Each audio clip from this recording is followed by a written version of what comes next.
할렐루야. 한번 오직 예수님을 한번 인사해 보겠습니다. 오직 예수님, 오직 예수님, 오직 예수님이 힘입니다. 예수님이 우리의 권능 능력입니다. 예수님이 우리의 전부입니다. 여러분 믿으십니까? 오늘 찬양 주 예수밖에 없네. 주 예수밖에 없네. 주 예수님밖에 없네. 이 찬양 계속 반복해서 우리가 찬양을 했는데 저도 인생의 선배님 몇 분 계시지만은 거의 이제 50대 중후반 되면서 느끼는 것은, 깨닫는 것은 주 예수님밖에 없네. 물질도 있다가도 없고 없다가도 있고 권세, 능력, 젊음, 이것도 다 한순간이구나, 이런 것을 많이 알고 깨닫게 됩니다. 주 예수님밖에 없네. 우리가 이 세상 살면서 남는 것은 예수님 한 분뿐입니다. 아멘. 아멘. 오늘 말씀의 제목 광야에서도 길을 내시는 하나님이라는 제목으로 말씀을 전할 텐데요. 광야를 영어로는 wilderness 또는 desert 이럽니다. 그래서 우리가 이제 사막, 황량한 땅, 뭐 이렇게 이제 알죠. 성경 원어의 히브리어를 보니까 미드바르입니다. 미드바르. 그러니까 미드바르에서 wilderness, 또 한국말로는 사막, 광야, 뭐 여러 가지 말이 있는 것이죠. 미드바르. 주로 이제 미드바르를 많이 쓰는데, 미드바르에 배를 붙이면은 배 미드바르잖아요. 배 미드바르는 민수기를 말합니다. 모세오경에 창세기, 출애굽기, 레위기, 민수기, 신명기, 이제 모세오경 가운데 민수기가 배 미드바르예요. 그래서 한국말로 번역을 하면은 광야에서, 이런 뜻이 되죠. 이 민수기가 광야에서, 이런 뜻이 됩니다. 실제로 이 민수기의 내용은 출애굽한 이후에 모세와 이스라엘 백성들, 출애굽한 이후에 시내산에서부터 가나안 땅 들어갈 때까지 약 40년 동안의 광야 생활을 기록한 책이 이 민수기입니다. 광야, 사막. 제가 지난 3일 동안, 사흘 동안 여기 라이윤에 다녀왔어요. 라이윤. 라이윤 혹시 가보신 분 있으세요? 예, 몇 분 계시는군요. 예. 이 서사하라 수도잖아요. 20여 년 전에 제가 한 2번 가보고 20년 만에 가봤는데, 와, 정말 천지개벽. 굉장히 많이 달라졌어요. 그러니까 지금 라바트, 카사블랑카 그러면 굉장히 발전했는데 20년 전에 라바트 이렇게 생각하시면 됩니다. 지금 이제 라이윤이 그 정도로 발전을 많이 했어요. 보니까 도시도 많이 커졌고 깨끗해졌고, 마르잔에 맥도날드에 큰 대학병원에 엄청난 대학교, 건물들, 뭐 인프라스트럭처 뭐 굉장히 많이 발전했더라고요. 그런데 여전히 바꿀 수 없는 거, 그건 자연 환경이잖아요. 자연 환경은 사람이 바꿀 수가 있는 게 아니에요. 거기에 뭐가 많아요? 모래바람 계속 불어오는데 그거 바꿀 수가 없더라고요. 그래서 길을 가는데 거기 이제 독일 선교사님의 사역자가 초대해서 간 거였는데, 한 40분 동안 라이온 시내에서 조금 떨어진 더 작은 동네가 있어요. 거기에서 농장을 하시는데, 더 작은 동네까지 이제 가시는 동안에 차가 막혀서 가질 않는 거예요. 아니, 지금 차들도 거의 안 다니는 이런 타운에서 왜 차가 막혔을까? 분명히 무슨 사고가 난 것일까? 알고 보니까 모래바람이 계속 불기 때문에 산이 만들어진 거예요. 모래산이. 그래서 포크레인이 그 도로를 막 치우고 있어요. 그래서 한 대 간신히 가고, 한참 있다 한 대 가고, 이래서 이제 차가 밀렸더라고요. 그래서 가서 거기서 이제 하루 종일 시간을 보내고, 오후에 오는데도 그 길을 치우고 있어요.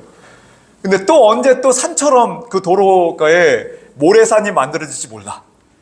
이런 곳이 미드바르, 이런 곳이 데저트, 광야라는 것이죠. 그 의미는 사람이 살 수 없는 곳, 사람이 살기 힘든 곳, 살지 않는 곳, 이런 의미가 이 광야라는 것이죠. 길을 내기 위해서 포크레인이 그리고 불도저가 가가지고 막 길을 막 내는 거예요. 근데 그 다음날 또 막 쌓아요. 또 길을 내고 또 쌓아요. 정말 힘들고 어려운 그런 자연 환경 속의 사막의 모습인 것이죠. 자, 그런데 오늘 말씀으로 돌아옵니다. 오늘 말씀, 다윗을 광야로 내몰아요. 광야로 내몰아요. 하나님께서. 다윗이 누구에게 쫓겨서 광야로 도망을 치는데 사울이죠. 광야로 가지 않고 좋은 곳에서 숨어서 잘 지냅시다. 옆에서 도와주는 사람들도 있었어요. 미갈, 사울 왕의 딸인데 둘째 딸이에요. 미갈이 숨어주기도 하고 가르쳐주기도 하고, 요나단은 사울 왕의 사남, 아들이 넷이나 다섯 있었다 여러 말이 있지만은 아무튼 여러 아들 가운데 장남이에요. 장남이면은 사울 왕 다음에 누가 왕이 되는 거예요? 관습적으로 요나단이 왕이 되는 거예요. 그럼에도 불구하고 요나단과 다윗 사이에 그 우정이 있으면서, 그러면서 다윗을 숨겨주고 잘 보호하려고 하죠. 하지만 사울 왕의 그 미움, 증오, 질투심으로부터 시작된 그 미움과 증오, 그래서 군사들을 풀어서 추격하고 죽이려고 하는, 그러다 보니까 다윗이 도망을 가거든요. 광야로 도망을 갑니다. 그럼에도 불구하고 하나님께서는 길을 내시죠. 그리고 다윗을 보호하시죠. 하나님께서는 광야와 같은 인생길을 걸어가는 저와 여러분, 길을 내신다는 것입니다. 할렐루야. 그럼 어떻게 길을 내시냐? 어떻게? 무엇으로? 누구를 통해? 어떤 방법으로? 오늘 첫 번째, 어떻게 길을 내시는가? 우리의 필요를 공급하심으로 길을 내신다는 것이죠. 오늘 말씀 6절 말씀 함께 읽겠습니다. 6절 말씀 시작. 제사장이 그 거룩한 떡을 주었으니 거기는 진설병 곧 여호와 앞에서 물려낸 떡밖에 없었습니다. 이 떡은 더운 떡을 드리는 날에 물려낸 것이더라. 아멘. 다시 말씀을 조금 우리가 묵상해 보겠습니다. 다윗이 사울 왕의 그 군사들로부터 막 쫓긴다고 했는데, 그 전에 그 스토리는 어떤 스토리가 있냐면은 다윗이 사실은 소년 목동이었었거든요. 한 15살 정도 된 소년 목동이었는데 갑자기 사무엘이 와서, 제사장 사무엘, 선지자 사무엘 와가지고 다윗에게 기름을 부으면서 이스라엘의 왕으로 삼습니다. 소년 다윗이 갑자기 이스라엘의 왕이 된 거예요. 일단 기름 부음을 받았어요. 그리고 전쟁터에 나갔잖아요. 블레셋과 이스라엘 전쟁 싸우는 그때에 다윗이 나가서 다른 이스라엘 군대, 그 10년, 20년, 수십 년 싸운 그 이스라엘 모든 군대 장관들로부터 해서 지휘관들도 여럿 있었을 테고, 여러 병졸들도 있었을 때 다 무서워서 숨어서, 누구 앞에서? 골리앗 앞에서, 블레셋 군대 앞에서, 거인 거구의 이 골리앗 앞에서 다 사시나무 떨듯이 무서워하고 있는데 다윗이 나갔어요. 소년 다윗이, 어린 다윗이, 전쟁 한번 해보자는 다윗이, 그리고 군복도 입은 것도 아니고 칼도 가진 거 아니고 물맷돌, 자기가 양치기 소년으로 양칠 때 썼던 사자들이, 늑대들이 오면은 던져가지고 돌을 던져서 양들을 보호했었던 그 방법 그대로 내가 잘하는 것으로 나는 싸우겠습니다 하면서 물맷돌, 돌 5개 가지고 가잖아요. 그리고 용맹스럽게, 야, 너는 칼과 창과 단창으로 나오거니와 나는 뭐로 나간다? 만구의 주 여호와 이름으로 나아간다 하면서 돌을 5개 가운데 하나만 딱 던졌는데 이게 어디 꽂혀요? 이마에 딱 꽂혀요. 골리앗 이마에. 이거 쓰러지죠. 사람들이 막 환호를 합니다. 정말 위대하다, 정말 대단하다, 여인들이 춤추면서 노래를 불러요. 사울은 천천히요, 다윗은 만만이다. 막 대단하다, 위대하다. 수많은 사람들이 다윗을 믿고 신뢰하고 군대 장관까지 됩니다. 이스라엘의 2인자가 돼요. 사울 다음에 2인자. 그런데 이때부터 사울이 질투, 시기, 미움, 증오, 적개심 시작되죠. 우리가 잘 나갈 때가 있어요. 여러분 잘 나갈 때가 있었죠. 지금 잘 나가는지도 모릅니다. 사회적으로, 건강, 외모, 여러 가지로 나 대단했어. 나 이런 거 해봤어. 나 지금 대단해. 그런데 다윗 어떤 모습인가? 지금 쫓기고 있어요. 시기, 미움, 증오심 가운데 그것도 왕. 그래서 지금 쫓김을 받고 있죠. 그래서 광야로 쫓겨 가는 중이에요. 말씀해 보니까 사울이 있었던 왕궁이 이제 기브아인데요. 예루살렘하고 가깝습니다. 기브아. 지금 어디로 갔느냐? 먼저 놉이라는 데로 갔어요. 놉. 성 놉. 놉 땅으로 갔습니다. 약 5km 정도 된다고 해요. 그러니까 1시간 조금 더 가면은 기브아에서 한 개 도망간 거거든요. 뛰어가지고 걸어갔는지 뭐 어떻게 날아가진 않았겠죠. 갔는데 놉 땅에 간 거예요. 놉 땅이 어떤 땅인가 보니까 제사장들의 성읍이다, 이런 표현이 있어요. 제사장들의 성읍. 몇 명의 제사장이 있는가? 오늘 말씀이 없지만 22장 말씀 보니까 85명의 제사장들이 몰살을 당하는 이야기가 나와요. 여기 이제 다윗을 잠깐 숨겨준 것 때문에, 다윗에게 뭐 이렇게 준 것 때문에 85명의 제사장들이 다 몰살을 당해요. 그 성읍 사람들도 죽고, 그리고 가축들도 다 죽입니다. 이런 말씀이 22장에 나오는데, 이것을 보아서 여기 놉 땅에는 제사장들이 많이 있었을 것이다. 그리고 다윗은 딴 데로 도망가지 않고 그래도 영적인 곳, 쫓김을 받고 도망가지만은 그냥 물불 안 가리고 아무 데나 간 게 아니에요. 힘들고 어렵다고 물불 안 가리고 아무 데나 가면 안 됩니다. 물불 안 가리고 아무거나 선택하면 안 됩니다. 그래도 제사장 성읍으로 지금 간 거예요. 지금 다윗은 가서 제사장 가운데 그곳에 가장 대제사장 아히멜렉을 만났죠. 아히멜렉을 만났습니다. 근데 아히멜렉이 너무 다윗 보니까 한심하기도 하고 도대체 무슨 일인가 너무 놀란 거예요. 지금 이스라엘 이 땅의 제2인자가 혈혈단신 따르는 소년들도 물어보니까 있다고 하는데 없어. 아무도 없이 혼자서, 머리는 산발이 되고 옷은 남루하고, 정확한 표현은 없습니다. 그러나 뒤에 여러 말씀을 볼 때 그냥 쫓기는 신세가 돼서 막 그 틈새로 어떻게 해서 여기까지 온 거예요. 아니 다윗, 당신이 이런 모습으로, 아니 혼자입니까? 혼자입니다. 배고파요. 죽겠어요.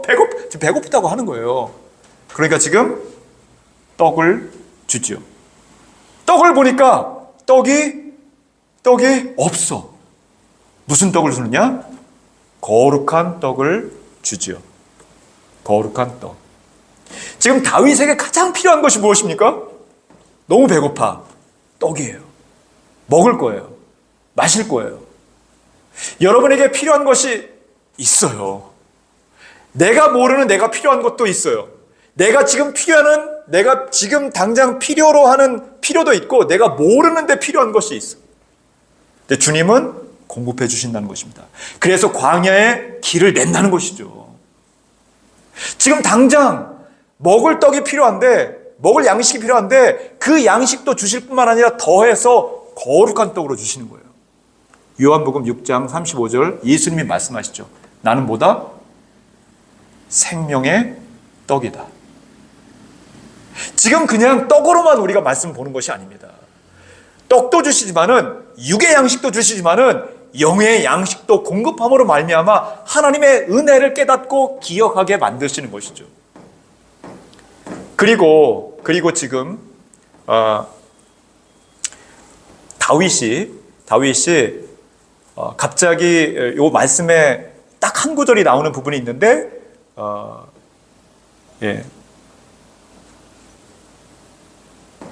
7절이 갑자기 등장해요. 여기 문맥상 어울리지 않는 말씀이 딱 나옵니다. 지금 도망 다니고 있는 중에 떡을 먹는다라는 중에 7절 말씀이 나오는데요. 7절 말씀 보면은 사울의 신하 한 사람이 여호와 앞에 머물러 있었는데 그는 도액이라 이름하는 에돔 사람, 사울의 목자장. 요게 나오고 다시 다윗 이야기가 나와요. 여기 이제 22장하고 연결되는 7절 말씀인데 도액이라는 사람이 굉장히 간교하고 교활한 사람이에요. 스파이예요. 도액이. 사울 밑에 있는 사람이 이게 스파이예요. 다윗이 어디로 갔나? 아히멜렉 만나고 있구나. 이제 22장에 다 나옵니다. 그러면서 사울에게 고발을 하죠. 이런 것을 다윗은 또 느끼고 있었던 거예요. 그래서 지금 다윗이 뭘 말하느냐? 먹을 떡 주셔서 감사합니다. 육의 양식 주셔서 감사합니다. 영의 양식 채워주시니 감사합니다. 그리고 나에게 또 무기가 있어야 되겠습니다. 나를 지키는, 보호하는 말씀, 그리고 상대방, 적군과 영적 전쟁 싸울 때에 우리가 또 뭐가 필요해요? 공격할 수 있는 무기가 필요해요. 성령의 검, 하나님의 말씀. 지금 칼을 주세요 하는 거예요. 칼, 무기를 주세요. 무기 있습니까? 무기 있습니까? 여러분 무기 있습니까? 여러분 보호할 수 있는 육의 양식, 영의 양식 다 갖추십니까? 지금 광야와 같은 인생을 걸으면서 지금 업 앤 다운 가운데 업인지 다운인지 모르지만은 아니면 중간일 수도 있고 육의 양식, 영의 양식, 그리고 성령의 검, 하나님의 말씀. 지금 무기가 필요하다. 도액이라는 자가 사울 스파이인데 이 주변에 어디 있는 것 같아. 그리고 또 군사들이 날 지금 잡으러 올 것 같아. 나 지금 무기가 필요해. 우리 주변에 원수 마귀 사단, 여러분 고이 잘한다 이러지 않아요. 천사들은 그러죠. 우리 주님은 그러시죠. 예배드리고 말씀 가운데 전도하고 복음 전하고 선교하고 사람을 만나면서 어떻게 해서 섬길 수 있을까? 또 여러분 격려하죠. 원수 마귀 사단은 안 그래요. 사울의 군사들 같아요. 추격하고 어떻게 하면은 무너지게 만들고 나약하게 만들고 연약하게 만들고 시험 들게 만들고 쓰러지게 만들고 널브러져 가지고 한탄하게 만들고 우울증 걸렸네. 나 우울증이야. 나 우울해. 이렇게 만들죠. 원수 마귀 사탄. 사울의 졸개들, 도액도 그 중에 하나예요. 다윗이 지금 찾고 있어요. 그러니까 나 지금 무기가 필요해. 여기서 놀라운 무기. 아히멜렉이 떨면서 보자기에 피가 묻어 있는데, 보자기에 피가 묻어 있는 그 보자기째 여기 칼이 있습니다. 근데 이 칼은 골리앗의 칼입니다. 자, 보겠습니다. 골리앗의 칼이 무엇입니까? 골리앗의 칼. 다윗과 골리앗이 싸웠어요. 그렇죠? 다윗과 골리앗이 헤드 투 헤드. 전쟁터에서 이제 딱 부딪히는, 싸우는 그때에 딱 돌을 던져가지고 꽂혀서 쓰러졌단 말이에요. 골리앗이. 다윗이 던졌고 골리앗이 쓰러졌어요. 그때 다윗이 가서 골리앗 옆구리에 있는 골리앗의 칼을 빼다가 골리앗을 친 거거든요. 목을. 그 칼이에요. 지금 이 칼이. 근데 이 칼을 아히멜렉이 이렇게 벌벌, 여기 무기가 있는데 딱 유일한 무기 이거 하나인데 이건 골리앗의 칼입니다 하면서 주는 거예요. 그러니까 여기서 다윗이 뭐라고 하니까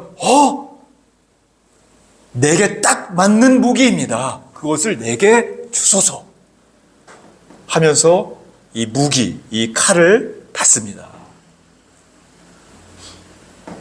이 칼날, 이 칼, 이게 대단하기 때문에 지금 다윗이 이렇게 말했을까? 여러 가지로 묵상을 해봤어요. 다윗의 처음, 그리고 광야와 같은 인생길 걸어가는 다윗의 인생 전체를 볼 때, 그리고 나중에 30세가 되어서 정말 이스라엘의 왕이 되었을 때 그의 고백들 볼 때, 지금 이 순간에 골리앗의 칼을 받는, 피 묻은, 보자기에 묻은 그 칼을 받는 다윗의 고백 가운데서는 은혜의 기억이에요. 기적의 기억.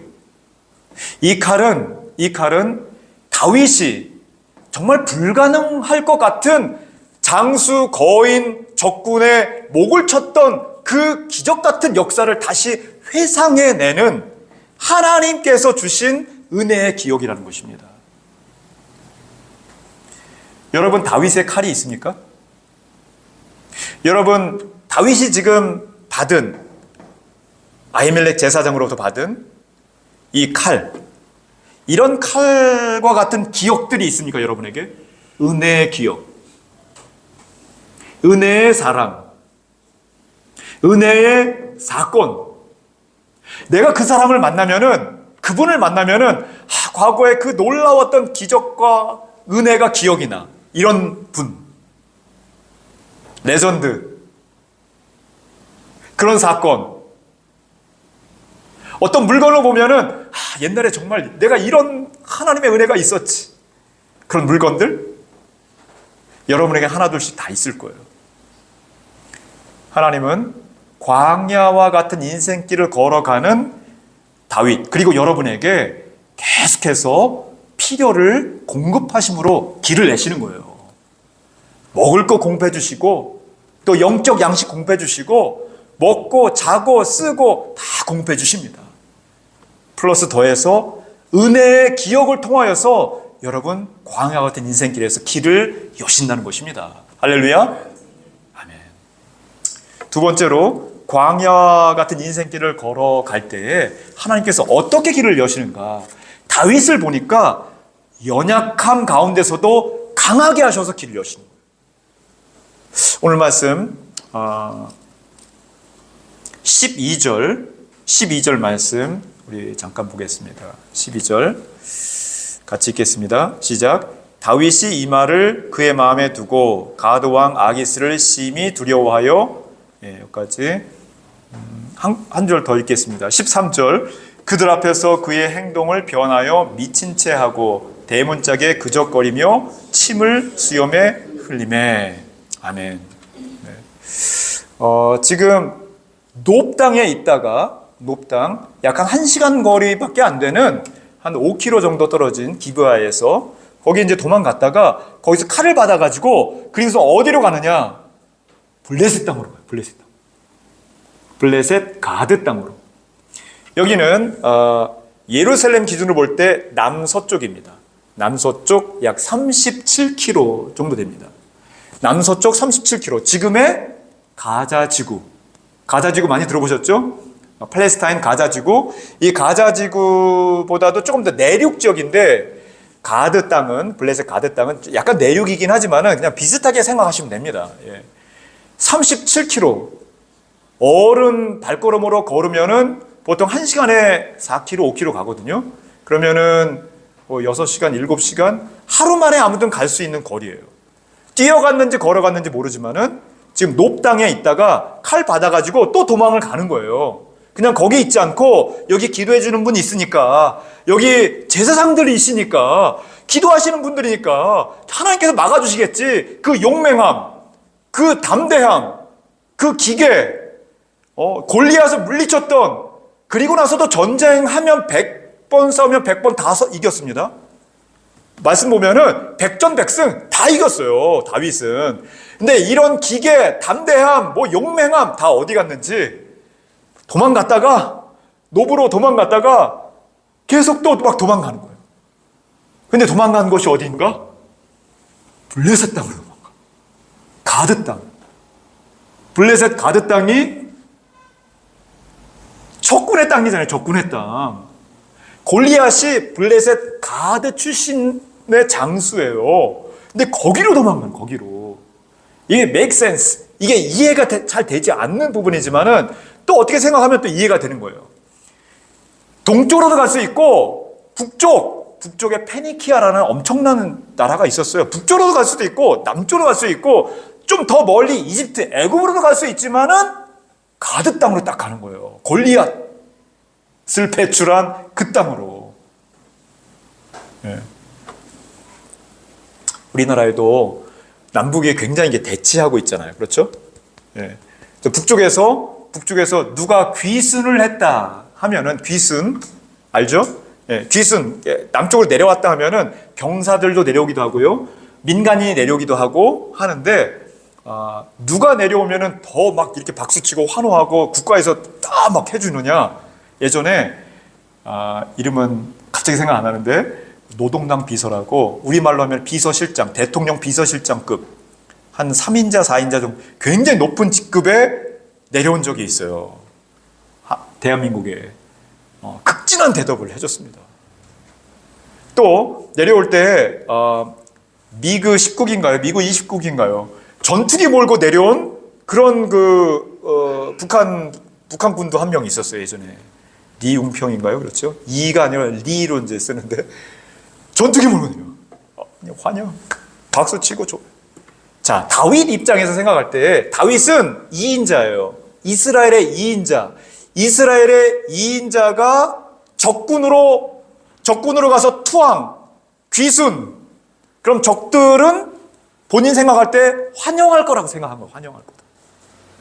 이스라엘 전쟁만 하면 백전백승해서 그 전략이 도대체 무엇일까? 궁금해하지 않겠어요? 이 블레셋에 있어서는? 도대체 무기는 우리가 더 좋은데 우린 철기고 쟤네 청동기인데 청동기 무기와 철기 무기는 부딪히면 청동기 다 깨져요. 다 부서집니다. 싹둑싹둑 그냥 잘려져 나가는 전쟁, 이거 될 수도 없는 전쟁에 우리가 맨날 도대체 다윗은 어떤 사람이게 내가 가면은 블레셋에서 환영할 것이다. 그 전략 궁금해하지 않아? 내가 가르쳐 줄까? 여러 가지 생각이 있을 수 있겠죠. 갔어요. 블레셋에 갔는데 어떤 대접을 받습니까? 블레셋에 갔는데 거기에서 저 사람 다윗 아니야? 사람들이 환영한 것이 아니라 주민들도 다윗을 알아보고 그리고 의심과 경계의 눈초리로 바라봅니다. 그리고 곧 이어 무슨 정말 죽음에 이르게 할 것 같은 그러한 주변의 분위기를 느끼죠. 그러면서 갑자기 본인 스스로 말합니다. 두려워하여 말씀을 하고 있는데요. 두려움에 휩싸이는 거예요. 그 엄청난 대다윗, 그냥 다윗이라고 부르기도 아까워. 너무 대단하기 때문에 대다윗, 골리앗과 싸워서 이겼던, 그리고 블레셋과 전투만 했다면 백전백승했었던 이 다윗이 두려움에 휩싸였어요.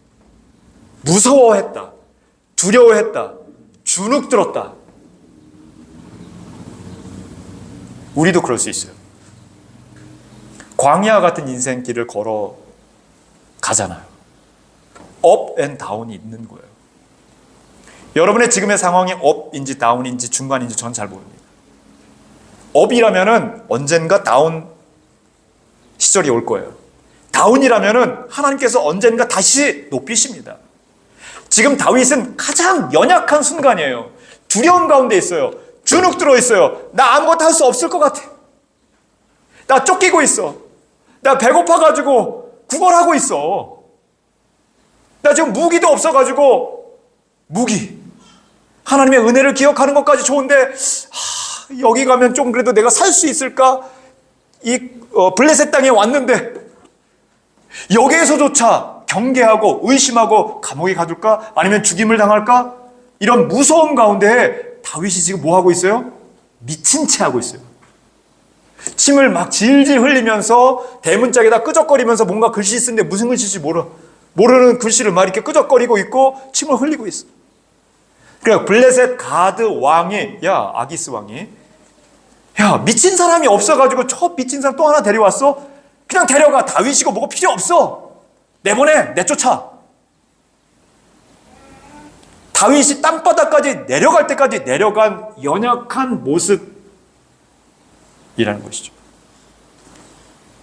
자, 그래서 다윗 버렸습니까? 그 이후로 다윗이 그냥 없어졌나요?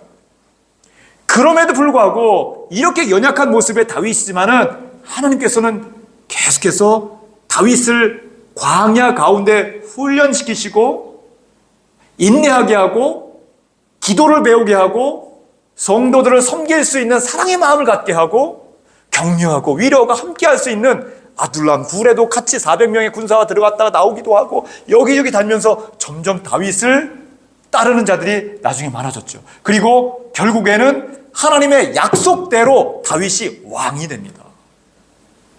이런 모든 광야의 과정들이 연약함의 순간도 있었고 시험 들어 쓰러질 순간도 있었었고 병들어서 위기의 순간도 있었지만은 결국 하나님께서는 깨닫게 하고 강하게 하셔서 다윗을 왕의 자리까지 세우셨다는 것이죠. 여러분, 지금 힘들고 어려움이 있으신 분이 있을 수 있어요. 예. 너무 힘들어. 이렇게 힘든 적은 없어. 하는 것마다 안 돼.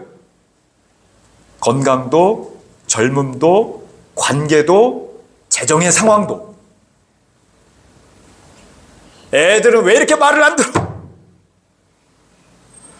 자녀와의 관계, 부부 관계, 부모님과 나와의 관계, 이런 관계에 있어서도 너무 힘들어요. 탈출과 엑싯, 탈출구가 안 보일 정도로. 자, 그럼에도 불구하고 광야와 같은 이 미드바르 인생길에서 하나님은 우리를 공급해 주십니다. 내가 모르는 필요까지 채워주셔서 공급해 주시고요. 그리고 내가 필요한 거 다 공급해 주십니다. 하나님의 때에 우리는 인내와 훈련의 그 과정이 필요한 것이죠. 광야가 목적지가 아닙니다. 광야가 종착역이 아닙니다. 광야는 과정일 뿐입니다. 광야는 길목일 뿐이죠. 여러 가지 위험과 어려움이 있는 힘들고 고난의 이 광야를 지나서 우리는 왕관을 받을 거예요. 주님의 자녀로서, 주님의 아들, 딸로서의 왕관을, 그 멸관을 이제 천국에서 받을 거예요. 그때 그 시 우리는 잘 모르지만은 결국 여러분 힘들고 어렵지만 이 광야의 과정을, 길목을 우리는 계속해서 걸어가는 것이죠. 여러분, 좋은 시절입니까? 어려운 힘든 시절도 올 것입니다. 힘들고 어렵습니까? 다시 하나님께서 인도해 주실 거예요. 연약하지만은, 시험 들지만은, 그래서 때때로 넘어졌지만 다시 일으켜 세워주시고, 그리고 공급해 주시는 나의 필요를, 우리의 필요를, 여러분의 필요를 주님으로 인하여서 이 광야의 길을 주님과 함께 담대히 열어가시기를 주의 이름으로 간절히 축원합니다. 아멘.